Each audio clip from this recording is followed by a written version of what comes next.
You're walking through the forest in the Amazon. You hear two hunters talking nearby, but they're not using words.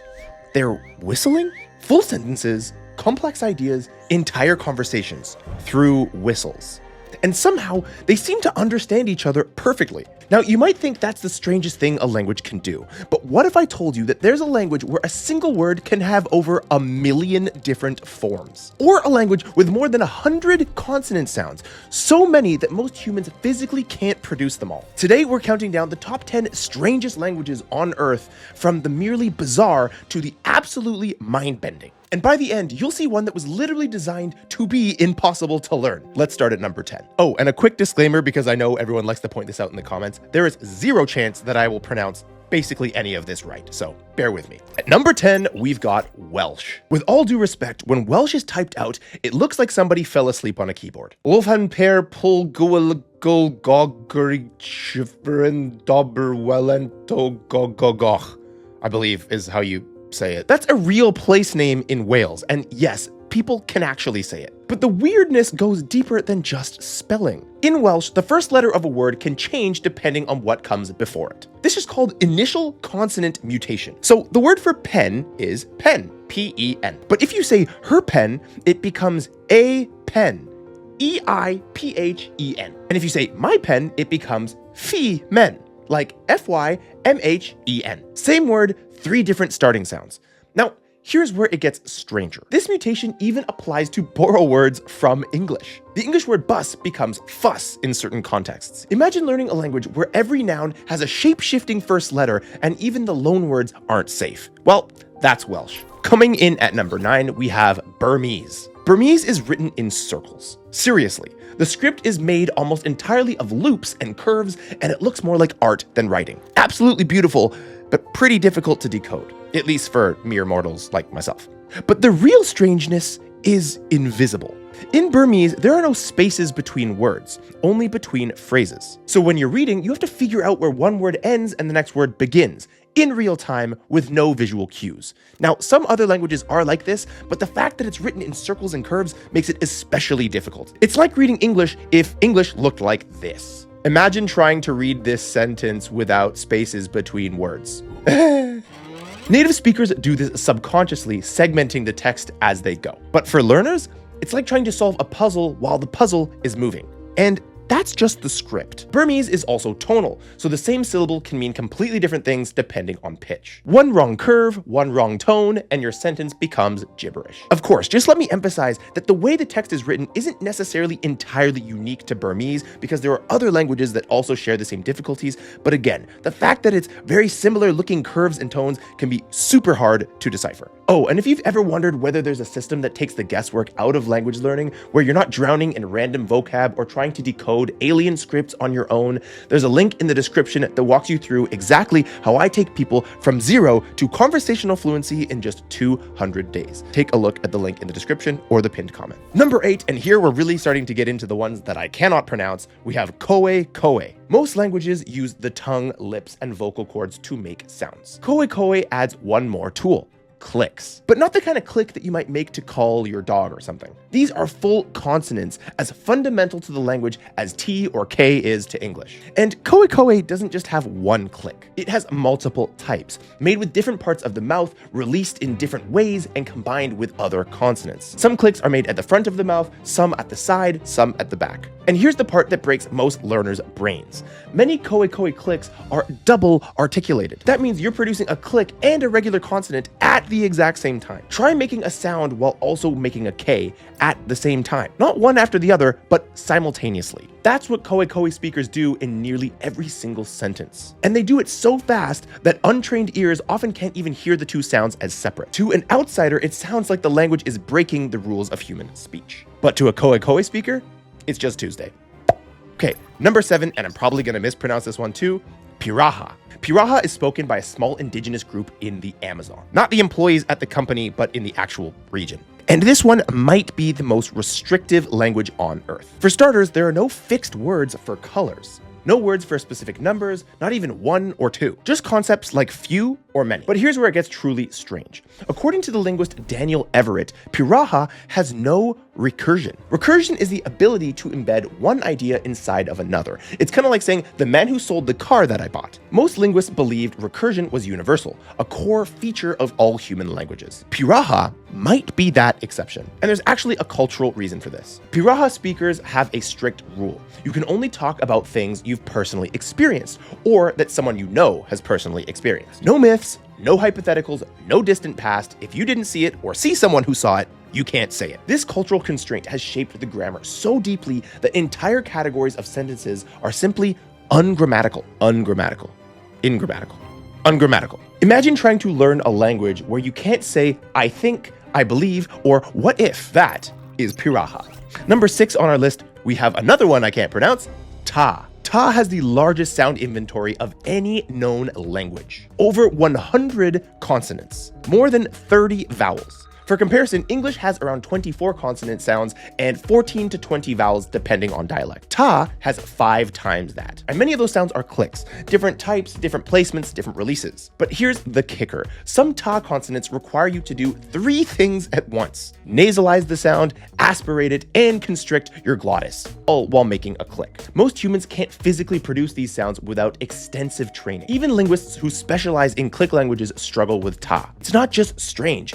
It's at the outer edge of what the human vocal tract can do. Next up at number 5, we have Sentinelese. We don't really know anything about this language. Not the grammar, not the vocabulary, not even what language family it belongs to. Because the people who speak it, the Sentinelese of North Sentinel Island, have almost no contact with the outside world. Unless one of you are watching my video right now, in which case definitely please comment down below and let me know. Oh, and by law, we're not allowed to approach them. Every attempt at contact has been met with hostility, and for good reason. The Sentinelese have been isolated for tens of thousands of years, and contact with outsiders would likely bring disease and disruption. So linguists can't really study the language very well. We have no accessible recordings, no translations, no data. Sentinelese might be related to other Andromanese languages or might be a separate, complete isolate. We don't know, and we may never know. It's one of the last languages on Earth that remains a total mystery. But that being said, listen to number 4. Number 4, Ainu. Ainu is a language isolate. That means it has no proven relatives, no family tree, no linguistic cousins. It sits alone. For decades, linguists tried to link it to Japanese, Korean, even Russian,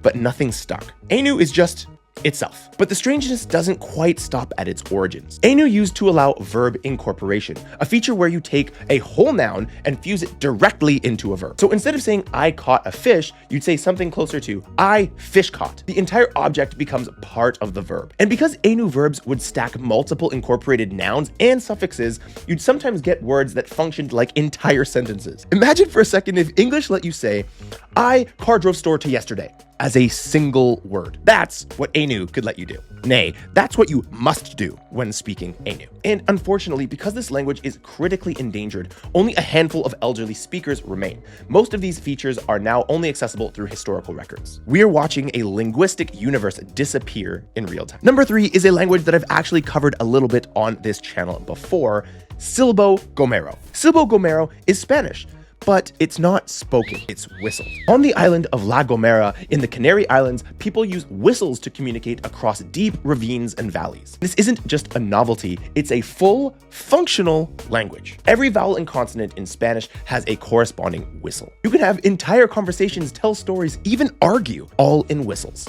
And here's the part that sounds impossible. Whistled speech can be understood up to 3 kilometers away. 3 kilometers. That's like standing on the side of a canyon and having a conversation with someone on the other side with nothing but air in between. Silbo Gomero was almost lost in the 20th century as roads and phones made it less necessary. But it was revived and now it's actually taught in some schools. Kids learn to whistle with their language the way you learned to read. And the acoustic science behind it is fascinating. Whistles cut through the wind and distance in ways that normal speech just can't. It's kind of like why eagles screech. It's the long distance equivalent of like a long distance loudspeaker. Moving on to number 2, we have Archi. Archi is spoken by about 1,000 people in Dagestan, a region in southern Russia. And it has over 1.5 million possible verb forms. Yes, 1.5 million. For comparison, English has maybe a few dozen verb forms per verb, past, present, future, continuous, perfect, etc. Archi verbs can encode tense, aspect, mood, evidentiality, agreement with multiple nouns, and more, all in a single word. And the case system is so elaborate that linguists still argue about how many cases Archi actually has. Some say 12, some say more. The grammar is so dense that a single Archi verb can carry information that would take an entire English sentence to express. Imagine a language where "I might have seen him do it yesterday, but I'm not entirely sure" is conveyed in a single word. Well, that's Archi. And because it's spoken in such a small community, most of the linguist research on Archi comes from just a handful of dedicated field workers who spent years documenting it. Without them, we wouldn't even know this level of grammatical complexity was possible. And coming in with our gold medal, our #1 place for the world's weirdest language, at least according to me, is another one that I absolutely cannot pronounce. #1, Ithkuil. Ithkuil is not a natural language, it's artificial. It was created by linguist John Kijada, which I'm probably also mispronouncing. But it's not like an Esperanto or a Klingon. Those languages were basically designed to be easy and fun. Ithkuil was designed to be maximally precise and maximally alien. One sentence in English can become a single word in Ithkuil, but that word contains layers of meaning, mood, evidentiality, intention, degree of certainty, relationship between ideas, and more, on and on and on. It's like if every word was also a footnote explaining how you know what you're saying and how confident you are about it. Now I will attempt to give you an example. The Ithkuil word antutex could roughly translate to a situation where someone is repeatedly trying to make someone else believe something with varying success. One word. And that was a simplified example. Ithkuil has 96 grammatical cases. English has maybe 3, depending on how you count. Learning Ithkuil isn't just hard, it's almost cognitively impossible. Even its creator admitted that fluency is probably unachievable. It exists more as a thought experiment, a demonstration of how far human language could go if precision mattered more than learnability. And that's what makes it the strangest language on Earth, or at least the strangest language that I've ever heard of. Because somewhere out there in an uncontacted corner of the world, there might be something even stranger. We just haven't heard of it yet. Now, here's the thing. All of these languages, Welsh, Burmese, Ta, Archi, even the whistled Spanish, are learnable. Maybe Ithkuil isn't, apparently. But people do it. Not because they have some sort of special gift, but because they commit to a system, they expose themselves to input, and they push through the discomfort of not understanding at first. The strangeness of a language isn't the barrier. The so-called difficulty of a language, other than Ithkuil, is not the barrier. The barrier is giving up before your brain has time to adapt. And if you want a clear step-by-step system that takes you from 0 to conversational fluency in just 200 days, no matter how strange the language feels at first, other than Ithkuil, check the link in the description or the pinned comment. That's where I personally help people to help make that happen. Not in theory, in practice. If you thought there were any other languages that should have made my list for the top 10 weirdest languages on the planet, let me know in the comments and I can definitely make a part 2 where I investigate those languages as well. Thank you so much for watching, and I will see you in the next video.